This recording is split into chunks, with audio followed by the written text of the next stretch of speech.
Assalamualaikum warahmatullahi wabarakatuh. Halo teman-teman, perkenalkan nama saya Rivaldo Azwir. Di video kali ini saya akan menjelaskan tentang topologi jaringan bagian pertama. Di bagian pertama ini, saya akan menjelaskan tentang dasar-dasar topologi jaringan dan perannya masing-masing terhadap jaringan komputer. Penasaran bukan? Simak video. Sebelumnya kita mengenal dulu apa itu jaringan komputer. Jaringan komputer sendiri adalah sebuah sistem yang menghubungkan dua atau lebih perangkat komputer untuk saling berkomunikasi dan berbagai sumber daya. Bisa disebut data, bisa perangkat keras, atau perangkat lunak. Dengan adanya jaringan komputer, berbagai perangkat bisa berinteraksi satu sama lain, baik di dalam area yang kecil seperti rumah atau kantor kecil, maupun skala besar seperti internet yang mencakup seluruh dunia. Lalu, topologi jaringan itu sendiri apa sih? Topologi jaringan sendiri adalah cara atau metode untuk menghubungkan komputer dalam sebuah jaringan. Istilah ini merujuk pada bagaimana perangkat-perangkat seperti komputer, switch, dan router diatur dan dihubungkan satu sama lain dalam suatu sistem jaringan. Topologi jaringan sendiri bisa menentukan bagaimana data mengalir dan berkomunikasi antara perangkat dalam jaringan. Tujuan dibentuknya jaringan yang pertama itu bisa berbagi data, memudahkan transfer file, transfer daya, atau transfer apapun. Informasi bisa informasi antar perangkat, di mana bisa antar komputer menuju komputer yang lain atau melalui jaringan panel kabel melalui komputer atau sebaliknya itu bisa. Lalu yang kedua berbagi sumber daya seperti printer, hard disk, atau koneksi internet. Lalu yang ketiga komunikasi yang efisien. Maksudnya itu menghubungkan orang melalui email, chat, atau video conference seperti halnya saat kita melakukan Zoom meeting. Lalu yang keempat yang jelas keamanan dan penyimpanan. Menyimpan data yang terpusat oleh server sehingga lebih aman dan mudah diakses oleh perangkat pengguna komputer tersebut. Komponen dasar jaringan komputer itu dibagi menjadi dua, yaitu node dan link. Node sendiri adalah perangkat dalam jaringan yang berfungsi sebagai titik komunikasi, seperti halnya komputer, server, dan printer.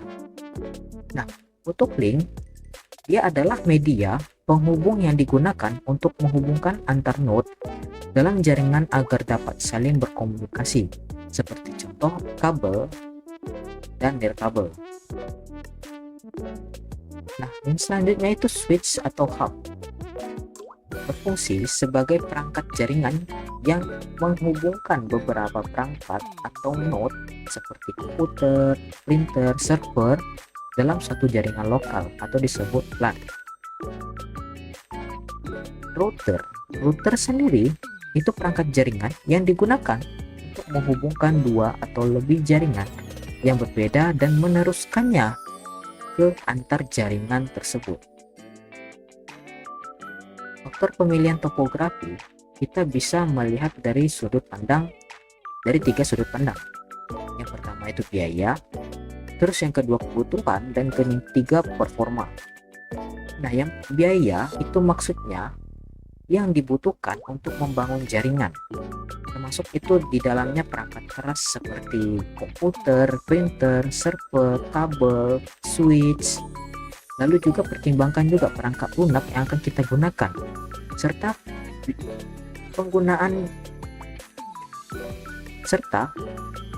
dalam instalasinya juga. Topologi yang kompleks cenderung memerlukan lebih banyak perangkat dan juga membuat biaya yang lebih tinggi pula. Lalu yang kedua itu kebutuhan. Pemilihan topologi harus disesuaikan dengan ukuran jaringan dan kebutuhan pengguna, apakah itu skala kecil atau besar. Kita lihat dulu lokasinya atau tempat yang kita akan terapkan topologi. Misal, apakah di rumah kita harus membutuhkan yang namanya server, atau kita harus memerlukan ruangan khusus agar jaringan komputer itu dapat. Apakah kita harus menentukan skala kecil atau besar? Itu sangat penting. Lalu yang ketiga itu performa. Performa jaringan berkaitan dengan seberapa cepat data yang dikirimkan, diakses, dan diproses dalam jaringan. Topologi tertentu memiliki performa yang lebih baik dibandingkan yang lain. Untuk performa, mungkin saya akan menjelaskan lebih lanjut pada video yang berikutnya.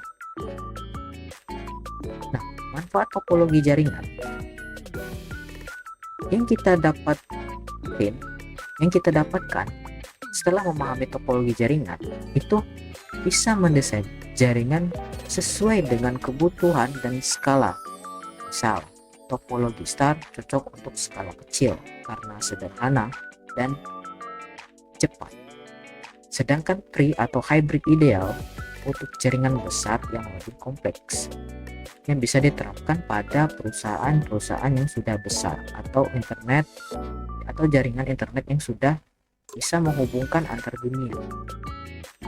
Selain itu, pemilihan topologi yang tepat membantu mengoptimalkan kinerja jaringan. Topologi seperti star mengurangi tabrakan data dan sementara mesh, meskipun jaringan tetap berjalan, ada yang jalur yang rusak sehingga performa lebih stabil dan efisien.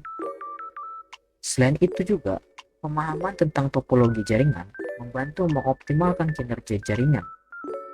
Dengan memilih topologi yang tepat, aliran data menjadi lebih efisien, cepat, dan minim gangguan.